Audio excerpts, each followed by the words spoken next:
സംസ്ഥാനത്തെ സ്വകാര്യ ആശുപത്രി നഴ്സുമാർ വീണ്ടും സമരത്തിലേക്ക് എന്ന വാർത്ത വരുന്നു.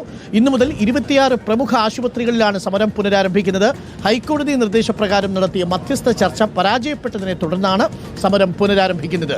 എന്നാൽ സമരത്തെ കർശനമായി നേരിടും എന്ന നിലപാടിലാണ് മാനേജ്മെന്റ് അസോസിയേഷൻ ഉള്ളത്. ആസ്റ്റർ മെഡിസിറ്റിക്ക് മുന്നിൽ നിന്നും നിതിൻ സേവ്യർ നമുക്കൊപ്പം ചേരുന്നു. നിതിൻ സേവ്യർ, 26 ആശുപത്രികളുടെ നഴ്സുമാരാണ് ഇന്നിപ്പോൾ സമരത്തിനിറങ്ങുന്നത്. ആശുപത്രികളുടെ പ്രവർത്തനം താളം തെറ്റുമോ? മാനേജ്മെന്റ് ഈ സമരത്തെ കർശനമായി നേരിടുമെന്നാണ് അറിയിച്ചിരിക്കുന്നത്. വേണ്ടി വന്നാൽ ആശുപത്രികൾ അടച്ചിടുമെന്നും. എന്താണ് സംഭവിക്കുന്നത്? നഴ്സുമാർ പുറത്തിറങ്ങിയാൽ ആശുപത്രിയുടെ പ്രവർത്തനം താറുമാറാകുമോ?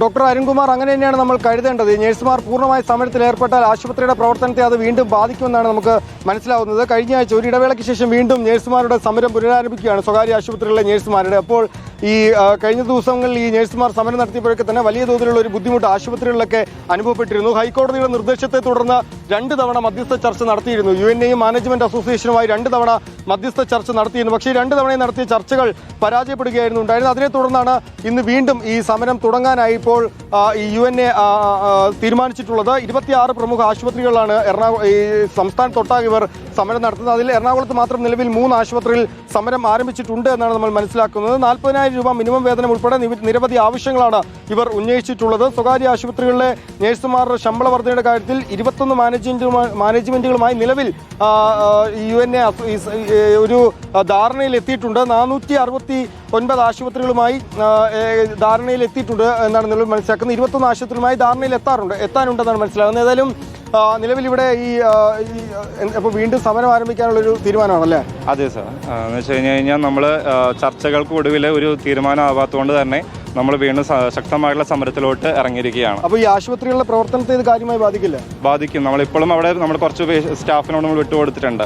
അത് നമുക്ക് 1-2 ദിവസത്തിനുള്ളിൽ തന്നെ അവരെയും ഇവാക്യുവേഷൻ ചെയ്യാനുള്ള ഒരു സമയമാണ് കൊടുത്തിരിക്കുന്നത്. അതും മാനേജ്മെന്റ് ധാർഷ്ട്യത്തോടെയാണ് ഉറ്റുനോക്കുന്നതെങ്കിൽ നമുക്ക് ഇനിയും ശക്തമായിട്ടുള്ള സമര നടപടികളോട് നമ്മൾ മുന്നിൽ. പല ആശുപത്രികളിലും ഒരു ധാരണയിൽ എത്തിയിട്ടുണ്ട്. അപ്പോൾ ചില ആശുപത്രികളിൽ മാത്രമാണ് ഒരു ധാരണ. കോർപ്പറേറ്റ് KPHയുടെ അനുകൂലിക്കുന്ന ഹോസ്പിറ്റലുകൾ മാത്രമാണ് ഇപ്പോഴും വിട്ടുവീഴ്ചയ്ക്ക് തയ്യാറാവാതെ നിൽക്കുന്നത്. നമ്മൾ തയ്യാറാണ്. നമ്മുടെ ഭാഗത്തു നിന്നുള്ള നെഗോഷിയേഷൻസിനും അതുപോലെ തന്നെ ചർച്ചകൾക്കും നമ്മൾ തയ്യാറാണ്. പക്ഷെ അവരൊരിക്കലും ആ ധാർഷ്ട്യത്തോടുകൂടി അവരോട് വെല്ലുവിളിച്ചോ, എത്ര വേണമെങ്കിൽ വെല്ലുവിളിച്ചോ എന്നുള്ള ധാർഷ്ട്യത്തോടെയാണ് അവരിപ്പോഴും പെരുമാറുന്നത്. ഏതായാലും ഡോക്ടർ അരുൺകുമാർ, സമരം ആശുപത്രികളുടെ പ്രവർത്തനത്തെ കാര്യമായി ബാധിക്കുമെന്ന് ഉറപ്പാണ്. പക്ഷേ എന്നാലും ഈ നഴ്സുമാർ അസോസിയേഷൻ തന്നെ എല്ലാ ഡിപ്പാർട്ട്മെന്റിലും ഈ പ്രവർത്തിക്കാനുള്ള ചുരുക്കം ചില നഴ്സുമാരെ അനുവദിച്ചിട്ടുണ്ട്. അവർ ഇപ്പോൾ നിലവിൽ ആശുപത്രിയിൽ പ്രവർത്തിക്കുന്നുണ്ട്. പക്ഷേ 2 ദിവസത്തിനകത്ത് ഈ രോഗികളെ ഒഴിപ്പിക്കാനുള്ള, സ്വകാര്യ ആശുപത്രിയിൽ നിന്നും മറ്റ് ആശുപത്രികളിലേക്ക് ഒഴിപ്പിക്കാനുള്ള, സർക്കാർ ആശുപത്രികളിലേക്ക് ഒഴിപ്പിക്കാനുള്ള സമയമാണ് UNA നൽകിയിരിക്കുന്നത്. അതിനകം ഈ 2 ദിവസത്തിനകം ഈ ബാക്കിയുള്ള സ്റ്റാഫുകളെ കൂടി സമരത്തിലേക്ക് ഉൾപ്പെടുത്തുമെന്നാണ് ഇവർ പറയുന്നത്. ഏതായാലും കഴിഞ്ഞ ദിവസങ്ങളിൽ ഇത്തരത്തിൽ സമരങ്ങളൊക്കെ വന്നപ്പോൾ വിവിധ സ്വകാര്യ ആശുപത്രികളിൽ മറ്റിടങ്ങളിൽ നിന്ന് നഴ്സുമാരേക്ക് എത്തിക്കുകയായിരുന്നു. ഏതായാലും വരും ദിവസങ്ങളിൽ ആശുപത്രികളെ കാര്യമായി തന്നെ ബാധിക്കുമെന്ന് ഉറപ്പാണ്.